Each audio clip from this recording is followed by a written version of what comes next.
ஓம் சரணாகத தீனார்த்த பரித்ராண பராயணே சர்வஸ்யார்த்திகரே தேவி நாராயணி நமஸ்துதே. வணக்கம் நேயர்களே, இது மகாலட்சுமி ஜோதிடம் வழங்கும் காலச்சக்கரம். உங்கள் அன்பு ஜோதிடர் ஸ்ரீராம்ஜி பேசுகிறேன். அனைவரும் நலமுடன் இருக்கிறீர்களா? நன்றாகத்தான் இருப்பீர்கள், நன்றாக இருக்க வேண்டும். இன்றைய காணொளியில் நாம் காண இருப்பது உங்கள் லக்னமும் சந்திர பகவானும். இதுதான் தலைப்பு. ஒரு லக்னத்திற்கு ஒவ்வொரு கிரகங்களும் எந்த வீட்டு ஆதிபத்தியங்களை பெறுகின்றன என்கின்ற அடிப்படையில் அவர்களின் செயல்திறன் இருக்கும். இதை பற்றி நம்ம வரிசையாக பார்த்துட்டே வரோம். அந்த வகையில் சந்திரன், இதில் சந்திரன் தாய் கிரகம். அதில் இருக்கக்கூடிய ஒரு சூட்சுமம் என்னென்னா, எங்கே சந்திரன் நிற்கிறாரோ அதுவே உங்கள் ஜென்ம ராசியாகும் அப்படிங்கிற சூட்சுமமும் உண்டு. சந்திரனுக்கு அந்த அளவுக்கு முக்கியத்துவம் உண்டு. ஏன்னா சந்திரன் நவகிரக வரிசையில் இருந்தாலும் கூட அவர் பூமிக்கான கோள் தான். எப்படி ஒரு தாய் தன் குழந்தைகளுக்காகவே தனது வாழ்வியலை அர்ப்பணிக்கிறாரோ அதே மாதிரி சந்திரன் பூமிக்காகவே தன்னுடைய வாழ்க்கையை அர்ப்பணித்த கிரகம். அவர் கிரகம் அப்படின்னு நம்ம சொன்னாலும் கூட அது ஒரு உபக்கோள். சந்திரன் பூமியை மட்டுமே சுற்றி வரக்கூடியது, பூமியோடு சேர்ந்து சூரியனையும் சுற்றுவது. ஒரு தாய்க்கு தன் குழந்தைகளே உலகம், அது மாதிரி தான். அப்போ சந்திரன் காலபுருஷனுடைய 4ஆம் வீட்டுக்கு அதிபதி. மனம், உடல், உடலின் வளர்ச்சி, விவசாயம், திரவப் பொருட்கள், நீர்நிலைகள், கடல், அதில் தோன்றும் மற்ற உயிரினங்கள், கடலிலிருந்து கிடைக்கக்கூடிய பொருட்கள், திரவ நிற பொருட்கள், வெண்மை நிற பொருட்கள், பச்சரிசி, விளை பொருட்கள், பால், பசும்பால், பசுமாடுகள், கால்நடைன்னு இவருக்குன்னு உண்டான காரகத்துவம் நிறைய உண்டு. கவிதைகளை குறிப்பவரும் சந்திரன். மனோகாரகன். கலைத்துறையில் சாதிக்க வைப்பவரும் சந்திரன். மனநிலையின் உச்சநிலை யோகிதைகளையும் அந்த மனநிலை பாதிப்புகளையும் தரக்கூடிய கிரகமும் சந்திரன் தான். இவர் 4ஆம் இடமான காலபுருஷனுடைய கடகத்தில் ஆட்சி வீடு பெற்றும், ரிஷபத்தில் உச்ச வீடு பெற்றும், விருச்சிகத்தில் நீச்ச வீடு பெற்றும் வலிமை கொண்டவராக இருப்பார். ஒவ்வொரு லக்னத்திற்கும் சந்திரன் எந்த மாதிரியான ஆதிபத்திய விசேஷங்களை பெற்றவர் ஆகிறார் அப்படிங்கிறத பார்க்கலாம். மேச லக்ன ஜாதகர்களுக்கு சந்திரன் ஒரே ஆதிபத்தியம். இவருக்கு இரட்டை ஆதிபத்தியம் கிடையாது. சூரிய சந்திரர்களுக்கு 2 பேருக்குமே இரட்டை ஆதிபத்தியம் கிடையாது. சந்திரன் 4ஆம் வீட்டுக்கு அதிபதி ஆகிறார். அப்போ மேசலக்ன ஜாதகர்களுக்கு வாழ்வியலில் தாயினால் கிடைக்கும் நன்மை தீமைகள், வாகனங்களினால் கிடைக்கும் நன்மை தீமைகள், கால்நடைகளால் கிடைக்கும் நன்மை தீமைகள், ஜாதகரின் ஆரோக்கியம், ஜாதகரின் வீடு, ஜாதகரின் சொத்துக்கள், ஜாதகருக்கு எங்கெங்கே முதலீடுகள் இருக்கும், ஜாதகரின் உயர்கல்வி, ஜாதகருக்கு கிடைக்கக்கூடிய பட்டம், பதவி, முன்னேற்றம் போன்றவற்றை தரும் பொறுப்புகளை சந்திரன் வகிக்கிறார். இதில் மேசலக்ன ஜாதகரான செவ்வாய்க்கு சந்திரன் நட்பு கிரகம் அப்படிங்கிற வரிசையில் வருவார். பரஸ்பரம் இருவரும் நீச்ச வீடு கொண்டவர்கள், ஆயினும் இவர்கள் நண்பர்கள். ஜோதிட சாஸ்திரத்தில் புரிந்து கொள்ள முடியாத சில நுணுக்கங்கள் இதுவும் ஒன்று. செவ்வாய் உச்சமாகிறது தன் கடும் பகை கிரகமான சனியோட வீட்டில். ஆனால் அவர் நீச்சம் அடைவது தனக்கு நட்பு கிரகமான சந்திரனுடைய வீட்டில். இதில் ஒரு சூட்சுமம் என்னென்னா, ஒரு கிரகத்தின் காரகத்துவம் எங்கே அதிக வலிமையோடு வெளிப்படும் என்பது தான் உச்ச நீச்ச தத்துவத்தினுடைய ரகசியங்கள். இதை பற்றி வேணால் ஒரு காணொளி போடலாம். ஒரு படைத்தளபதி, ஒரு சேனாதிபதி, ஒரு துடிப்புமிக்க இளைஞன், ஒரு வேலையை செய்வதற்கு தயாராக தகுதியோடு இருக்கக்கூடிய முறுக்கேறிய வாலிபனுக்கு படைக்களத்தில் தான் உச்ச பவர் வேணும். அந்த சண்டை போடுற கர்மஸ்தானம் என்று சொல்லக்கூடிய செயல்திறனை வெளிப்படுத்தக்கூடிய மகரத்தில் அவருக்கு உச்ச பலன் கிடைக்கும். அங்கே போய் முறுக்கேறி நிற்கிறார். அதே செவ்வாய் தாயின் மடியில், வீட்டில் சகோதர பாசத்தோடு, தாயாரின் பாசத்தோடு, அன்பு நிறைந்த ஒரு இல்லத்தில் அமைதி பொங்கியவராக மாறிடுறார். நீச்சம், வலுவிழந்த நிலை. இங்கே வலுவிழந்து விட்டதால் செவ்வாய் தான் செய்ய வேண்டியதை செய்ய மாட்டார்னோ, அங்கே உச்சம் பெற்று விட்டதாலேயே அவர் மிக அதீதமாக செய்வார்னோ அர்த்தமும் அல்ல. பகை வீட்டில் ஒரு சேனாதிபதிக்கு வலிமை உண்டுங்கிறது மாதிரி தான். பகை வீட்டில் சேனாதிபதிக்கு வலிமை. நம்ம வீட்டுக்குள்ளே நம்ம கத்தி எடுத்துக்கிட்டு சண்டை போட்டு என்ன பண்ண போகிறோம்? ஸோ அதனால தான் கடகத்தில் செவ்வாய் நீச்சம். இந்த பரஸ்பர நீச்ச தத்துவங்களை புரிந்து கொள்ளுதல் நன்று. அடுத்தபடியாக பார்த்தீங்கன்னா, ரிஷபலக்ன ஜாதகர்களுக்கு 3ஆம் அதிபதியாக வருவார். சகோதரர்கள், தைரியம், வீரியம், செயல்திறன் போன்றவற்றை குறிக்கும் கிரகமாக சந்திரன் வருவார். ஒப்பந்தங்களால் ஆதாயம், நண்பர்களால் ஆதாயம், தொடர்புகளால் கிடைக்கக்கூடிய நன்மைகள் போன்றவற்றை தரக்கூடிய விதி சந்திரனுக்கு உண்டு. இதில் லக்னாதிபதியான சுக்கிரனுக்கும் சந்திரனுக்கும் நேச்சுரலாகவே ஒரு பகை, சக்கலத்தி சண்டைன்னு சொல்லுவாங்க, அந்த மாதிரியான ஒரு அமைப்பு இருக்குங்கிறதுனால நீயா நானா போட்டியை கொடுக்கக்கூடிய கிரகங்கள் இவர்கள் இருவரும் என்பதனாலேயே ரிஷபலக்கணத்திற்கு சந்திரன் பெரிதாக வலுவை தருவதில்லை. சகோதர வர்க்கத்தை கொண்டு ரிஷபலக்கணத்தை அடிமைப்படுத்த முயற்சி செய்யும். இது ஒரு சூட்சமம். சந்திரன் உச்சமாகிறது ரிஷபத்தில். அப்போ ஆட்டோமேட்டிக்காகவே சகோதரர்களுக்காக தங்கள் வாழ்க்கையில் பெரும்பகுதியை தியாகம் செய்ய வேண்டிய விதி இந்த ரிஷப லக்னத்துக்கு உண்டு. அதே மாதிரி 3ஆம் அதிபதிங்கிற முறையில் 7ல் போய் ஒரு நீச்சமும் அடைவாருங்கிறதுனால ஆட்டோமேட்டிக்காக வாழ்க்கை துணையா, சகோதரர்களா, சகோதரர் குடும்பமா, தன் குடும்பமாங்கிற போராட்டத்தை சந்திக்க வைப்பதற்கே சந்திரன் உங்களுக்கு உதவி புரிவார். அதனால் ரிஷப லக்னத்தில் பிறந்தவங்களுக்கு சந்திரதசை வராமல் இருந்தால் நல்லது அப்படின்னு எடுத்துக்கலாம். ஒரு விதத்தில் இவர் உங்களுக்கு மாரகாதிபதியும் கூட. மிதுன லக்ன ஜாதகர்களுக்கு தனாதிபதி என்கின்ற மிக முக்கியமான பொறுப்பை வகிக்கக்கூடியவர் சந்திரன். இவர் எங்கே இருந்தாலும் அந்த வீட்டின் அடிப்படையில் ஜாதகரை சம்பாதிக்க வைப்பார். ஆனால் அன்ஃபார்ச்சுனேட்லி இவங்களுக்கு வந்து பார்த்திங்கன்னா தனாதிபதி விரயஸ்தானத்தில் தான் உச்சமாவார், 12ஆம் இடத்துல. அப்போ எவ்வளவு சம்பாதிக்கிறார்களோ அவ்வளவையும் அழிக்க வைக்கும் சூட்சுமம் மிதுன லக்னத்துக்கு இயற்கையிலே உண்டு. அந்த அழிவு அதிகமாக ஏற்படுவதற்கான காரணம் இந்த சந்திரன் தான். சந்திரனுடைய நிலைப்பாட்டை நீங்கள் கொஞ்சம் யோசிச்சு பாருங்கள். ஒரு மாதத்திற்குள்ளாகவே வளர்வதும் முழுவதுமாக தேய்வதும் முழுவதுமாக இருட்டு முழுவதுமான வெளிச்சம்னு 2 மாறுபட்ட நிலைகளை கொண்டவராக இருப்பார். மிதுன லக்ன ஜாதகர்களின் தன நிலைமையும் அப்படி தான் இருக்கும். காலையில் 50,000 ரூபா சம்பளம் வாங்குவாங்க, அக்கௌண்ட்டில் கிரெடிட் ஆகிருக்கும், சாயந்தரத்துக்குள்ளே காசு காணாமல் போயிடும், எங்கே போச்சுன்னே தெரியாது. அந்த இஎம்ஐ இந்த கடனுக்கு வட்டி கட்டினேன், வீட்டு வாடகை கொடுத்தேன், பால் கொடுத்தேன், வீடுக்கு லோன் கட்டினேன், காருக்கு லோன் கட்டினேன்ட்டு சுத்தமாக முடிச்சு விட்டுட்டு ஃப்ரீயாக இருப்பாங்க. ஸோ தண்ணீர் போல் பணத்தை செலவழிக்கும் தன்மை கொண்டவர்களாக மிதுன லக்னக்காரர்கள் இருப்பதற்கான சூட்சுமமும் தனாதிபதி சந்திரன் நீரை குறிக்கும் கிரகம் என்பதனாலேயே இவர்களுக்கு 2ஆம் இடம் என்கின்ற குடும்பம், வாக்கு, தனம், இவங்க பேச்சில் ரொம்ப வேகமாக இருக்கிறது, சொன்னதையே மாற்றி மாற்றி பேசுறது, இரட்டை நாக்கு கொண்டவர்களாக இருப்பது, நான் எப்போ சொன்னேன் அப்படிங்கிறது, நாசுக்காக பேசி சாமர்த்தியமாக காரியம் சாதிப்பது, இந்த மாதிரியான பவர் எல்லாமே சந்திரனால் ஏற்படுறது தான். அடுத்து கடகலக்னம். கடகலக்னத்துக்கு லக்னாதிபதியாகவே செயல்படக்கூடியவர். வாழ்க்கையின் உயர்நிலை யோகிதைகள், சம்பாத்திய வலிமை, யாரை எப்படி சரியாக பயன்படுத்தி கொள்வது என்கின்ற சாதுர்த்தியம், பிறவிதோறுமே வளர்ச்சியை நோக்கியே யோசிப்பது, முற்றிலும் புதிய சூழல்களில் வசித்து வாழ்வில் உயர்நிலைகளை பெறுவது, தன்னம்பிக்கை, கௌரவம், புகழ், அந்தஸ்து போன்றவற்றை லக்னாதிபதியாக இருந்து சந்திரனை செயல்படுத்துவார். இங்கே ஒரு லக்னத்திலே இருந்தார்னா ரொம்ப சிறப்பு. ஏன்னா ஆட்சி பெற்ற நிலையில் லக்னாதிபதியாகவும் ராசி அதிபதியாகவும் 2 நிலைகளிலும் மிக பெரும் வெற்றிகளை தரக்கூடியவராக கடக லக்னத்துக்கு சந்திரன் இருப்பார். எந்த நிலையில் இருந்தாலும் கடக லக்ன ஜாதகர்களை சந்திரன் அந்த நிலைத்த வீட்டின் அடிப்படையில் வளர்ச்சியை நோக்கி நகர்த்துவார். அதில் ஒரு வளர்பிறையாக இருந்தானா ஜாதகர் எல்லாவற்றையுமே தைரியமாக எதிர்கொள்வார். தேய்பிறையாக இருக்கும்போது எல்லாவற்றையுமே குறுக்கு வழியில் எதிர்கொள்வார். அவ்வளோதான் வித்தியாசம். மற்றபடி வெற்றிக்கான சூட்சமத்தை கடக லக்னத்துக்கு சந்திரன் நிச்சயமாக கொடுப்பார். சிம்ம லக்னத்துக்கு இவர் விரையாதிபதி, 12 கூடையவராகிறார். அப்போ வெளிநாட்டு பிரயாணம், சொத்துக்கள் சேர்ப்பது, உல்லாச சல்லாபங்கள், நீண்ட தூர பிரயாணங்கள், தெய்வ தரிசனங்கள், குலதெய்வ அனுகிரகம் கிடைக்கப்பெறுவது, ரகசிய நடவடிக்கைகளில் ஈடுபடுவது, தோட்டம் துறவு விவசாய நிலங்களை வாங்கி குவிப்பது, கால்நடைகளால் ஆதாயம் பெறுவது, திரவப் பொருட்களால் ஆதாயம் பெறுவது, திரவப் பொருட்கள் சம்பந்தப்பட்ட தொழில்களில் வெற்றி பெறுவதுங்கிற மாதிரியான அனைத்து விஷயங்களையும் செய்யக்கூடியவராக சந்திரன் இருப்பார். 12ஆம் அதிபதிங்கிற முறையில் இவர் 10ல் போய் உச்சமாவார். 10ல் உச்சமாவார்.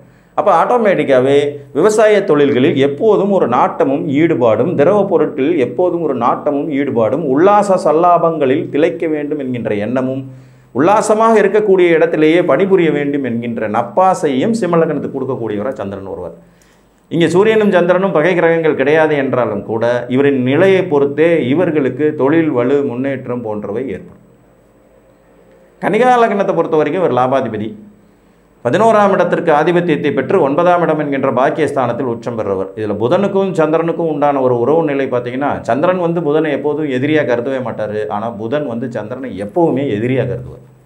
தன்னுடைய பிறப்பிற்கு ஏதே ஒரு வழியில் குறைபட்ட பிறப்பாக அமைந்து விட்டதுக்கு சந்திரனே காரணங்கிறது புதனுடைய தீர்க்க முடியாத ஒரு வஞ்சம். அதனாலேயே சந்திரன் கொடுக்கும் எதையும் மறுக்கும் தன்மை கொண்டவர்களாகவே புதனின் லக்னக்காரங்க இருப்பாங்க. மிதுன லக்னக்காரங்களை பார்த்தீங்கன்னா சம்பாதிக்கிறத பூரா சேர்த்து வைக்கவே தெரியாது, விரயம் பண்ணி அழிச்சிட்டு இருப்பாங்க. அதுவே கன்னி லக்னக்காரங்க லாப நோக்கத்துக்காக செயல்படவே மாட்டாங்க. இவங்களுக்கு லாபம் வேணுமா வேணாமான்னு இவங்களுக்கே தெரியாது. ஏதோ ஒன்று செஞ்சுக்கிட்டே இருக்கணும் அப்படின்னு நினைப்பாங்களே ஒழிய அதில்னால நமக்கு என்ன லாபம் அப்படிங்கிறத பற்றி யோசிக்காத ஒரு லக்னமாக இந்த கன்னி லக்னம் போயிடும். லாபாதிபதியாக சந்திரன் இருந்து அவர் பாக்கியஸ்தானத்தில் உச்சம் பெற்று முயற்சிகள் ஸ்தானம்னு சொல்லக்கூடிய 3ஆம் இடத்தில் நீச்சம் பண்ணுறதுனால மேக்சிமம் இவங்களுடைய லாபம் இவர்களுடைய தவறான முயற்சிகளால் அழிந்து போய்விடும். இப்போ சந்திரன் 11ஆம் அதிபதியாக செயல்படுறதுனால நிலைத்த நீடித்த லாபம் இல்லாத நிலைப்பாடுங்கிறது இவங்களுக்கு இயற்கையில் இருக்கும். லாபத்தை நண்பர்களுக்காகவும் முயற்சிகளுக்காகவும் ரகசிய நடவடிக்கைகளாலேயும் வீண் பண்ணக்கூடிய தன்மைங்கிறது இவங்களுக்கு இயற்கையிலே இருக்கும். அடுத்து துலா லக்னத்துக்கு சந்திரன் 10ஆம் அதிபதி 8ல் உச்சமாகிறார். மறைமுக தொழில்கள், ரகசிய தொழில்கள், மற்றவர்களை வேலை வாங்குவதன் சூட்சமும், வெளிநாட்டு பிரயாணம், வெளிநாட்டினால் ஆதாயம், கடல் பொருட்கள், கடற்கரையை ஒட்டி செய்யக்கூடிய தொழில்கள், உப்பளங்கள், விவசாயங்கள், திரவ பொருட்கள், கால்நடை வளர்ப்பு, இதனாலெல்லாம் ஆதாயம் அடையக்கூடிய தன்மைங்கிறது துலா லக்னத்துக்கு நேச்சராகவே இருக்கும். சந்திரன் பொதுவாக இந்த லக்னக்காரங்களுக்கு கேந்திராதிபத்திய தோஷத்தை கொடுக்கக்கூடியவங்கிறனால தேய்பிரையாக இருந்தாங்கன்னா ரொம்ப சிறப்பு. தொழில் ரீதியான வளர்ச்சி, முன்னேற்றம் போன்றவற்றை கொடுப்பாங்க. ஒன்றுக்கு மேற்பட்ட தொழில் செய்வதற்கான ஆதாயத்தை கொடுப்பாரு. சுக்கிரனுக்கும் சந்திரனுக்கும் கொஞ்சம் ஆகாதுங்கிறதுனால தொழில்னாலேயே அப்பப்போ சறுக்கல்களையும் மன உளைச்சல்களையும் தரவே செய்வார். ரிஷபலக்கணம் மாதிரியே தான் துலா லக்னமும். ஒரு லக்னத்தின் இயல்பு என்பது அந்த லக்னாதிபதி யாருங்கிறத பொறுத்து தான் மற்ற கிரகங்கள் செயலின் தன்மைகள் இருக்கும். எதிரி உங்களுக்கு நன்மை செய்கிறாரா, நண்பர் உங்களுக்கு துரோகம் பண்ணுறாரா, இதுதான் ஜோதிட சாஸ்திரத்தில் நாம் தெரிந்து கொள்ள வேண்டிய விதிகள். இப்போ துலா லக்னத்திற்கு சந்திரன் 50-50 2 கெட்டான் நிலை. ஆனால் தொழிலை தீர்மானிக்க மிக முக்கியமான பொறுப்பு சந்திரனுக்கு உண்டு. இவர் இங்கே தனஸ்தானத்தில் நீச்சமும் அடைவாருங்கிறதுனால பண விஷயத்தில் எப்போதும் ஒரு எச்சரிக்கை உணர்வோடு இருக்க வேண்டிய அவசியமும் கட்டாயமும் துலா லக்னத்துக்கு உண்டு. விருச்சிக லக்னத்திற்கு இவர் பாக்கியாதிபதியாக செயல்பட்டு நீச்சநாதனாகவும் பாதகாதிபதியாகவும் செயல்படக்கூடிய தன்மை கொண்டவராகவே செயல்படுவார்.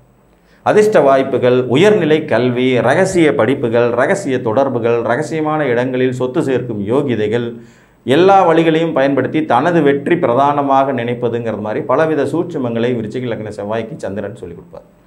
அதில் இவர் 7ஆம் இடத்துல உச்சமாகிறார். பாக்கியாதிபதி 7ல் உச்சங்கிற போது திருமணத்துக்கு பிறகு வாழ்க்கையில் ரொம்ப பெருசாக முன்னுக்கு வரக்கூடிய வாய்ப்பு, ஒன்றுக்கு மேற்பட்ட திருமணங்களின் மூலம் ஆதாயம் பெறும் யோகிதைகள், எப்போதும் பண விஷயத்தில் கராராக இருந்து வாழ்வியலில் வெற்றி பெறக்கூடிய தன்மை போன்றவற்றை தீர்மானிக்கும் சக்தியாக சந்திரன் இருப்பார். அப்பாவின் நிலைப்பாடு, தகப்பன் வர்க்கத்தின் மூலமாக கிடைக்கக்கூடிய நன்மை தீமைகளை தீர்மானிப்பது, பூர்வீக சொத்துக்கள்னால் கிடைக்கக்கூடிய ஆதாயம், குருமார்களின் அரவணைப்பு, பட்டமேற்படிப்பு, நீண்ட தூர பிரயாணம், இது எல்லாமே சந்திரன் கொடுக்கறதா. தனுசு லக்ன ஜாதகர்களை பொறுத்த வரைக்கும் அட்டமாதிபத்தியம் பெற்று 6ஆம் இடத்தில் உச்சம் பெறக்கூடிய கிரகம் சந்திரன். பரஸ்பரம் பார்த்திங்கன்னா சந்திரனும் குருவும் நண்பர்கள். ஆனால் இவங்க 2 பேருமே தங்களுடைய மூலத்திரிகோண வீடுகளின் மூலமாக சஷ்டாஷ்டக வீடுகள் கொண்டவர்களாக ஆவாங்க. இதை சகட யோகம் அப்படின்னு கூட சொல்லலாம். நிலைத்த தன்மை என்பது உபய லக்கணங்களுக்கு மறுக்கப்படுவதன் சூட்சுமத்தில் இதுவும் ஒன்று. தனுசு லக்னக்காரங்களுக்கு 8ஆம் அதிபதியாக நீண்ட தூர பிரயாணம், திடீர் அதிர்ஷ்டம், எதிர்பாராத அதிர்ஷ்டம், உயில் மூலம் சொத்துக்கள், வெளிநாட்டில் வசிக்கும் வாய்ப்புகள், கடனினால் வளர்ச்சி அடையக்கூடிய யோகிதைகள் போன்றவற்றை தரக்கூடிய கிரகமாக சந்திரன் இருப்பார். இதில் ஒரு 12ஆம் இடத்துல நீச்சங்கிறனால ரகசிய நடவடிக்கைகள், ரகசிய தொடர்புகள் இல்லாமல் இருந்தாலே தனுசு லக்னம் ஜெயிச்சிடும். சந்திரன் ஒரு மாதிரி உங்களுக்கு கலப்பு பலன் தரக்கூடியவருங்கிறத மறந்துடக்கூடாது. வளர்பிறை சந்திரனாக இருக்கும்போது ஒரு மாதிரியாகவும், தேய்பிறை சந்திரனாக இருக்கும்போது வேறு மாதிரியாகவும் பலனை மாற்றி மாற்றி செய்யக்கூடியவர். பொதுவாக வெளிநாட்டில் அதிகமாக வசிக்கக்கூடிய வாய்ப்புகள் கொண்ட லக்னங்களில் தனுசு ஒன்று. ஏன்னா காலபுருஷனுடைய 4ஆம் அதிபதி இவர்களுக்கு 8ஆம் அதிபதி ஆகிறதுனாலையும், காலபுருஷனுடைய 2ஆம் வீடு இவங்களுக்கு 6ஆம் வீடு ஆகிறதுனாலையும், அடிமை ஜீவனத்திற்காக கடல் கடந்து வெளியூர் போய் அந்நிய தேசத்தில் நிரந்தர குடியுரிமை வாங்கி வசிக்கும் தன்மையை தீர்மானிக்கும் சக்தியாக சந்திரன் இருப்பார். மகர லக்ன ஜாதகர்களுக்கு 7ஆம் அதிபதி 5ல் உச்சம். வாழ்க்கை துணை வந்த பிறகு வாழ்க்கையில் முன்னேறுவது, பெண் குழந்தை பிறந்த பிறகு வாழ்க்கையில் முன்னேறுவது, அழகான வாழ்க்கை துணை கிடைப்பது, தாயை போல மனைவி கிடைப்பது. 7ஆம் அதிபதியாக சந்திரன் வந்துடுறார். தாய் மாதிரி மனைவி, தாயை ஒத்த மனைவி, தாயை போல மனைவி பாற்றுக்கொள்ளும் குணம் கொண்ட வாழ்க்கை துணை கணவன் மனைவி அமைவதற்கான யோகிதைகள், முதல் குழந்தை பெண் குழந்தை பிறந்தவுடனே வாழ்க்கையில் அதிகப்படியான லாபம், முன்னேற்றம், யோக பாக்கியதைகள் கிடைக்கப் பெறுவதற்கு சந்திரன் பொறுப்பு. ஆனால் அதே நேரத்தில் சந்திரன் இவங்களுக்கு ஆகாத கிரகமாகவும் மாரகாதிபதியும் இருப்பாருங்கிறத மறந்துடக்கூடாது. குடும்ப வாழ்க்கையின் சிக்கல்களாலேயே மரணத்தை சந்திக்கும் மகர லக்னக்காரங்க இருப்பாங்க.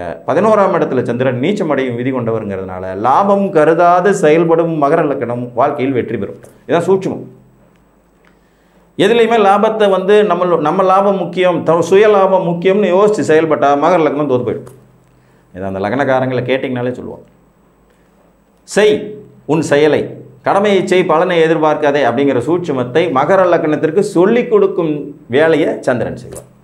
குடும்பத்திற்காக பாடுபடுவது, குடும்ப முன்னேற்றத்திற்காக யோசிப்பது அப்படிங்கிறதெல்லாம் இந்த லக்னத்துக்கு சுட்டு போட்டாலும் வராது. இவங்க பாட்டுக்கு வேலையை பார்த்துட்டு போயிட்டே இருப்பாங்க. அந்த 7ஆம் அதிபதியான சந்திரன் குடும்ப பொறுப்புகளை சுமக்கும் தன்மை கொண்டவர்களாக மாறுவார். ஸோ 7ஆம் இடம், 5ஆம் இடம், 11ஆம் இடம் ஆக்டிவேட் ஆகும் மகர லக்னத்துக்கு சந்திரத்தின் சூட்சுமம் மூலமாக, சந்திரனுடைய சூட்சுமத்தின் மூலமாக. கும்பலக்னத்துக்கு இவர் கொஞ்சம் ஆகாத ஆளுங்க. 6ஆம் அதிபதியாக வருவார். 6ஆம் இடத்து வேலைகளை செய்ய பொறுப்புள்ளவர். 4ஆம் இடத்துல உச்சமாவார். 10ஆம் இடத்துல நீச்சமாவார். கும்பலக்னக்காரங்க கடன்பட்டு தொழில் செஞ்சு கடன்காரனாகிறதுனுடைய சூட்சுமே இதுதான். ஆறுக்குடையவன் 10ல் நீச்சம். சொந்த பிஸ்னஸ் பண்ணுறேங்கிற பேரில் காசை போட்டு அதில் நிறைய சிக்கல்களை சந்திப்பது. அது விருச்சிக வீட்டில் இவர் நீச்சம் அடையிறனால சட்டத்துக்கு புறம்பான செயல்களில் ஈடுபடுறதுக்கு தூண்டிவிடப்படுவது, ஏமாற்றும் நபர்களிடத்தில் சிக்கிக்கொள்வது போன்றவற்றை சந்திரன் செய்வார். அதே மாதிரி 4ஆம் இடத்துல ஒரு உச்சம், 6 4 உச்சங்களால் அடிக்கடி உடல்நிலை பாதிப்பு ஏற்படுவது, தாயாதி வர்க்கத்தோடு கடும் பகை உணர்வுகளை பாராட்டுவது, தாய்மாமனை விரட்டி அடிக்கிறதெல்லாம் அதிகமாக கும்பலக்கணக்காரங்க செய்வாங்க. அந்த 4ஆம் இடம்ங்கிறது தாயாதி வர்க்கமே இவர்களுக்கு சுத்தமாக பிடிக்காமல் போய்டுறது, ஆகாமல் போய்டுறது. அதனாலேயே பெரிய இடைஞ்சல்களை சந்திப்பது, தாய் தகப்பனை இளமையிலே இழந்து விட சூழ்நிலைகளை உருவாக்குறதுங்கிறது இந்த லக்னத்துக்கு பொருந்தும். தொழிலில் நிரந்தரம் இல்லாத தன்மையை பெறுவதும் இந்த லக்னக்காரங்க தான். ஏன்னா உங்களுக்கு இயற்கையிலே 12ஆம் அதிபதியா 10ஆம் அதிபதியான செவ்வாய் போய் 12ல் உச்சமாக இருக்கு. விரயஸ்தானத்தில் ஜீவனாதிபதி உச்சம். 6க்கு உடையவன் 10ஆம் இடத்தில் நீச்சம். 6ஆம் அதிபதி 4ஆம் இடத்துல உச்சம். அப்போ ஆட்டோமேட்டிக்காக கடன்படுவது, தொழில் செய்வது, மீண்டும் இழப்புகளை சந்திப்பது, மறுபடியும் கடன்படுவது, தொழில் செய்வது, விரயமாவது, இதை போன்ற பலன்களே உங்களுக்கு திரும்ப கிடச்சிக்கிட்டே இருக்கும். அதனால தான் கும்பலக்கணத்துக்கு சந்திரன் ஒரு ஆகாத கிரகமாகவே போயிடுவார். கடைசியாக மீன லக்னம், இவர்களுக்கு சந்திரன் நண்பர், குருவுக்கு நண்பர், 5க்குடைய பூர்வ புண்ணியாதிபதி, 3ஆம் இடங்கிற உபஜயஸ்தானத்தில், இது தைரியஸ்தானத்தில் உச்சமாகக்கூடியவர். தைரிய வீரிய செயல்திறனில் உச்சம் பெறக்கூடிய 5க்குடைய சந்திரன் தொழில் ஸ்தானம் என்கின்ற வீட்டுக்கு பார்த்தீங்கன்னா 2 மோசமான வீடுகளுக்கே வருவார். மின்னலக்கணக்காரங்களுக்கு பொதுவாக சந்திரதசை நடக்கும்போது தொழில் உருப்படாது. சந்திர புத்தி எப்பயாவது வந்ததுனாலுமே பெரிய பிரச்சனை பண்ணும். அதுமாதிரி சந்திரதசையில் குரு புத்தி, குருதசையில் சந்திர புத்தி நடக்கும்போது மீனலக்கணக்காரங்க படாத பாடுபடுவாங்க. 2 பேரும் நண்பர்கள் தான். ஆனால் பரஸ்பரம் சஷ்டாஷ்டக வீடுகளில் மூலத்திரிகோண வலிமை கொண்டவர்கள்ங்கிறதுனாலேயே இவங்களுக்கு செய்யாத குற்றத்திற்கு பழிச்சொல்லை தூண்டிவிடக்கூடிய அமைப்பை எப்போ வந்தாலும் சந்திரன் பண்ணிட்டு போயிடுவார். கௌரவ பிரச்சனைகளை உருவாக்குவது, குழந்தைகளை அதிகமாக கொடுக்கறது, பெண் குழந்தைகள் அதிகமாக பிறக்கும் வாய்ப்புகள் ஏற்படுவது, சகோதர குழந்தைகளை இவங்க எடுத்து வளர்க்க வேண்டிய சூழ்நிலைகள் உருவாயிடுறது. 5க்குடையவன்கிற முறையில் இவர் பாக்கியஸ்தானத்தில் நீச்சமும் அடைவதனாலேயே அதிர்ஷ்டத்தின் பின்னால் தேடி சென்று அதன் மூலம் பெரும் இழப்புகளை தரக்கூடிய ஒரு விதியை சந்திரன் இங்கே பண்ணுவார். லக்னத்துக்கு நண்பரே சில நேரத்தில் முதுகில் குத்துவாருங்க. எதிரிகள் பல நேரங்களில் கை கொடுத்து தூக்கி விட்டுருவாங்க. இதுதான் சூழ்ச்சியம். ஒரு வலுவான எதிரி ஒன்று வாழ்க்கையில் வேண்டும். ஏன்னா அப்போ தான் நீங்கள் தொடர்ந்து செயல்திறன் மிக்கவராக இருப்பீங்க. எதிரியே இல்லாத வாழ்க்கையை யோசிச்சு பாருங்கள், நம்ம செயல்படவே மாட்டோம். உடம்புல நோய் என்று ஒன்று வந்தால் தான் நோய் எதிர்ப்பு சக்திங்கிற ஒன்று வரும். அந்த நோய் எதிர்ப்பு சக்தி தான் உங்களை உயிர்ப்புடன் வைக்குங்கிறது மாதிரி தான் கிரகங்களுடைய காம்பினேஷன் இருக்கும். ஒரு பாதகாதிபதி, ஒரு மாரகாதிபதி, ஒரு கேந்திராதிபதிங்கிற மாதிரியான கிரகங்கள் தான் நம்மை இயக்கும் தன்மை கொண்டவையாக இருக்கும். நண்பர்களே பல நிலைகளில் நம் முதுகில் குத்துவதும், எதிரிகள் பல நிலைகளில் நம்மை வழிநடத்தி செல்வதற்குமான சூட்சுமம் நிரம்பியதுதான் ஜோதிடம் என்று கூறி மீண்டும் ஒரு காணொலியில் உங்களை சந்திக்கும் வரை உங்களிடமிருந்து அன்புடன் விடைபெற்றுக் கொள்வது உங்கள் அன்பு ஜோதிடர் ஸ்ரீராம்ஜி. நன்றி, வணக்கம்.